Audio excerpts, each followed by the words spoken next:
gabi.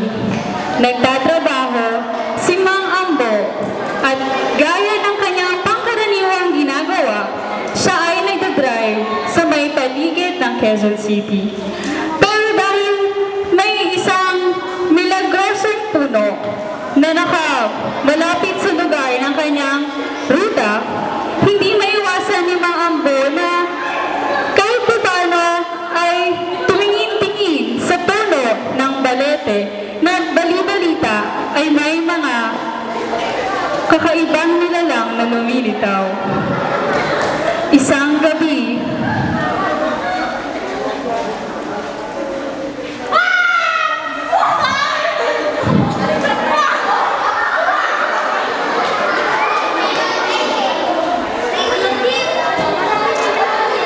isa sa mga kwentong tumapalibot sa puno ng balete ay ang nababalitang paglabas ng isang white lady na siya nakikisakay sa mga jeep. At pag alam ng driver na white lady yung na kanyang nakasakay, siya ay matatakot at syempre aalis. Sa puno ng balete, maraming kwento ng kababalaghan ang umiikot. Paulit-ulit na salaysay ng mga kaliwagang di may paliwanag ng siyensya ay karaniwang nangingiliti sa imahinasyon ng mga residente na ninirahan malapit sa misteryosong puno. Isa sa mga kwentong kinagigiliwang ibahagi ng mga taga-roon ay ang karanasan ng isang tinatang na bigyan ng pagkakataong makausap ang mga diwata at makapagbalik pa roon sa tahanan ng mga nasabing nilalang. Isang araw, nagtatanim si Ambo ng mga saging sa kanyang lupa. Sa tuwing siya ay may ipupunla, hindi maiwasan ni Ambo na mapatingin sa malaking puno ng baleteng nakatayo malapit sa kanilang bakuran. Hindi lingid kay Ambo ang mga kababalaghang umiikot sa punong iyon.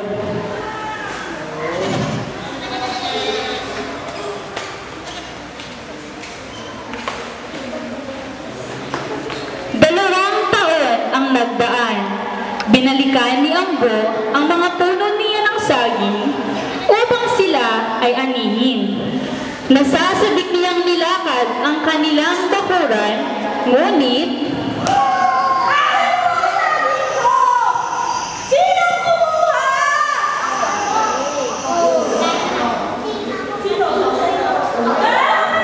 nagmamadaling umuwi si Ambo.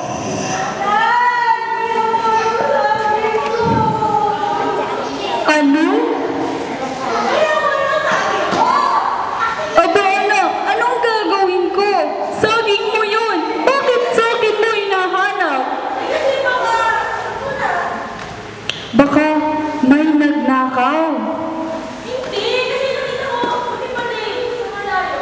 Doon? O kaya anak, kinuha ng diwata sa balete.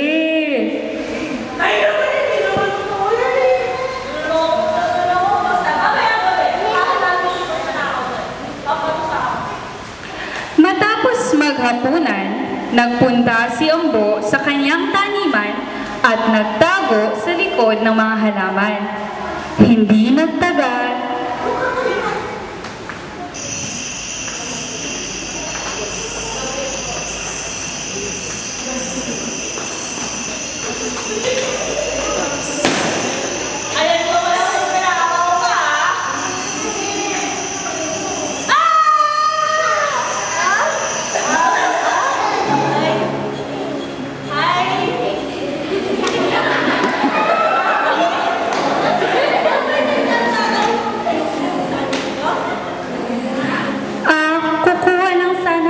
isang pili. Ngayon na alam ko na kung sino ang may-ari. Gusto ko sanang humingi ng permiso. Ngunit natulala na si Ambo sa ganda ng dalaga. Hindi na niya magawang ikilos ang kanyang katawan, kung kaya't lumapit na ang babae sa kanya. Iniabot nito ang makinis niyang kamay kay Ambo, at nang siya ay pagkatisin nito, nakatulog na ang binata.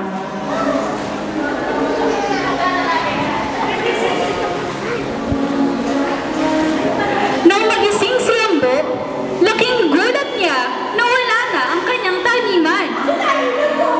Asan ako?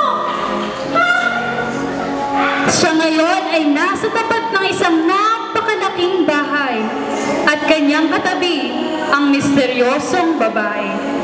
Rinig na rinig ni Ambo ang tawanan sa loob ng malapalasyong bahay.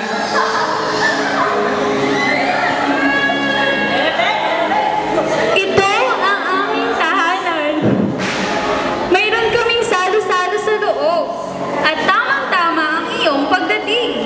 Nais ko sanang makisalo ka sa amin. Tara, sumama ka sa akin sa loob. Kaso mo, hindi pwede. Ha? Hindi pwede kasi gabi na, nilista, mapagalitan ako ng mom ko, strict ang parents ko. Ang tanda-tanda mo na. Pwede na yan. Sumama ka na sa akin. Tinitiyak kong magsasaya ka. Chika, pwede. Hindi ka aalis! Hindi ka pwede. Muling lumapit ang dalaga kay Ambo at hinawakan ang mga kamay nito. Sabay silang pumasok sa loob at ang binata ay nakiinom, nakikain at nakisayaw na rin sa mga babaeng nasa loob.